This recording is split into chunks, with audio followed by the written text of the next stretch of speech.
Section 4. You will hear a lecturer's introduction to a geography module. First, you have some time to look at questions 31 to 40.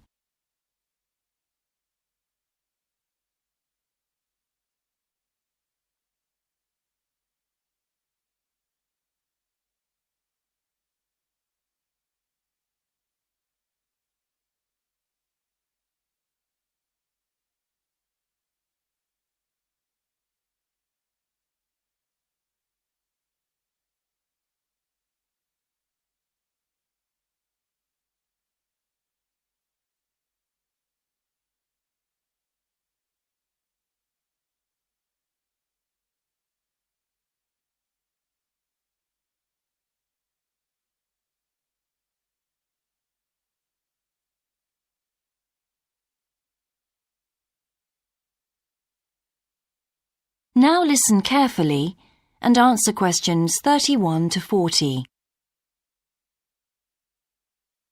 So, welcome to your introductory geography lecture. We'll begin with some basics. Firstly, what do we learn by studying geography? Well, we learn a great deal about all the processes that have affected and that continue to affect the Earth's surface.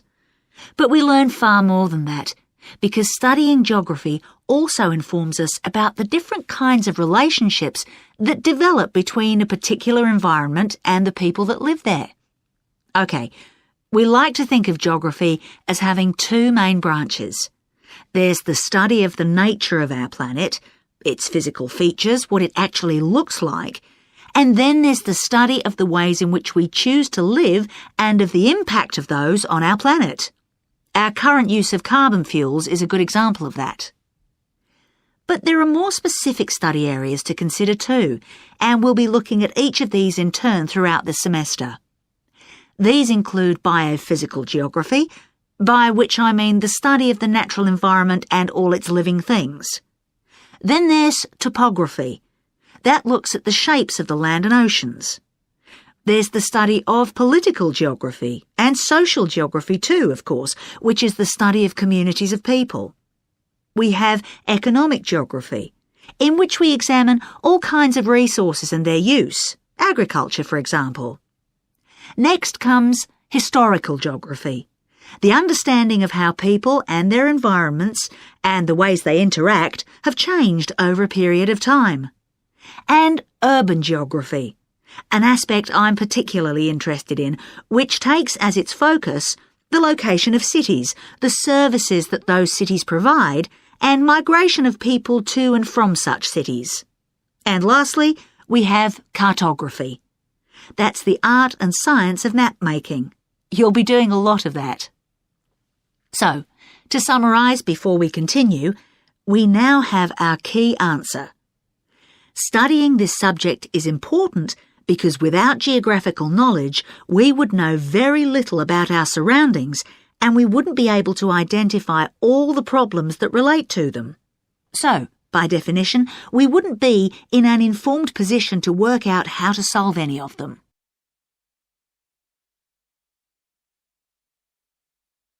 Okay, now for some practicalities. What do geographers actually do? Well, we collect data to begin with. You'll be doing a lot of that on your first field trip. How do we do this? There are several means. We might, for example, conduct a census, count a population in a given area perhaps. We also need images of the Earth's surface which we can produce by means of computer generation technology or with the help of satellite relays. We've come a very long way from the early exploration of the world by sailing ships, when geographers only had pens and paper at their disposal.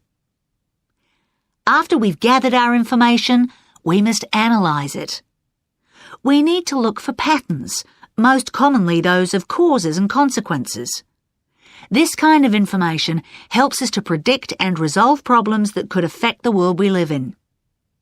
But we don't keep all this information confidential. We then need to publish our findings so that other people can access it and be informed by it. And one way in which this information can be published is in the form of maps. You'll all have used one at some stage of your life already. Let's consider the benefits of maps from a geographer's perspective. Maps can be folded and put in a pocket and can provide a great store of reference when they're collected into an atlas. They can depict the physical features of the entire planet if necessary, or just a small part of it in much greater detail. But there is a drawback. You can't exactly replicate something that is three-dimensional, like our planet, on a flat piece of paper, because paper has only 2 dimensions. And that means there'll always be a certain degree of distortion on a map. It can't be avoided. We can also use aerial photographs, pictures taken by cameras at high altitude above the Earth. These are great for showing all kinds of geographical features that are not easy to see from the ground. You can easily illustrate areas of diseased trees, or how much traffic is on the roads at a given time, or information about deep seabeds, for example. Then there are Landsats. These are satellites that circle the Earth and transmit visual information to computers at receiving stations. They circle the Earth several times a day and can provide a massive information. You'll all be familiar with the information they give us about the weather, for example. So, what we're going to do now is look at a short presentation in which you'll see all these tools.